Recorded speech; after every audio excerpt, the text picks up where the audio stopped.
ഞാൻ ഇന്ന് ജോലിയിൽ ആ സ്കൂളിൽ പിള്ളേരെ എടുത്തുകൊണ്ടിരിക്കുകയാണ്. ആ സമയത്ത് ഒരു കൊച്ചിൻ്റെ കാല് നല്ല വലിപ്പത്തിൽ പൊള്ളിയിരിക്കുന്നുണ്ട്. അപ്പോൾ അവരോട് ഞാൻ ചോദിച്ചു ഇത് എന്നാ പറ്റിയതാണെന്ന് ചോദിച്ചു. അപ്പോൾ അവൻ പറഞ്ഞ് മൊബൈലിൽ നിന്ന് പറ്റിയാന്ന്. നമ്മൾ മൊബൈലിൽ നിന്നോ? അപ്പം പറഞ്ഞ് ഞാൻ മൊബൈൽ ഉപയോഗിച്ചാണ്, മൊബൈൽ പെട്ടെന്ന് കത്തി എന്ന് പറഞ്ഞു. അപ്പോൾ ഞാൻ പറഞ്ഞു നീ കാരണം കുറേ നേരം ഉപയോഗിച്ചാണ്, നല്ല ചൂടായി കാണും. അപ്പം പറഞ്ഞ് അതെ, അതിന് കൊടുത്ത് ഞാനത് കുത്തി വെച്ചേക്കുമായിരുന്നു പറഞ്ഞു. അവൻ ഇരുന്നുകൊണ്ട് ഉപയോഗിക്കുമായിരുന്നു. അപ്പോൾ ഇത് കത്തി നേരെ കാലിലോട്ടാണ് വേണം, അങ്ങനെ അത് പൊള്ളിയത്. അപ്പം ഞാൻ പറഞ്ഞു എടാ ഭാഗ്യത്തിന് ഇത് പൊട്ടിത്തെറിച്ചില്ലല്ലോ, അതെൻ്റെ ഭാഗ്യം, നമുക്കൊരു പാടായല്ലോ, so make sure next time ഈ പരിപാടി കാണിക്കരുതെന്ന് പറഞ്ഞു. പക്ഷേ എൻ്റെ മനസ്സിൽ കൂടെ പോയത്, നമ്മളിങ്ങനെ പല ന്യൂസുകളും വീഡിയോസൊക്കെ കണ്ടിട്ടുണ്ടെങ്കിലും ഇങ്ങനെ ഒരു ഇൻസിഡൻറ്റ് ഉണ്ടായ ഒരാളെ നേരിട്ട് കണ്ടത് ഞാൻ ആദ്യമേ.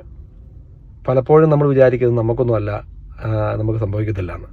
ചിലപ്പോൾ ഇത് ലക്ഷത്തിൽ ഒരാൾക്കായിരിക്കും സംഭവിക്കുന്നത്. ചിലപ്പോൾ ആ ലക്ഷത്തിൽ ഒരാൾ നമ്മളും ആകാം, ചിലപ്പോൾ നമ്മുടെ പിള്ളേരും ആകാം. അതുകൊണ്ട് കഴിയാവുന്നതും നമുക്ക് ഒഴിവാക്കാൻ പറ്റുന്ന കാര്യങ്ങൾ ഒഴിവാക്കുക, അല്ലേ?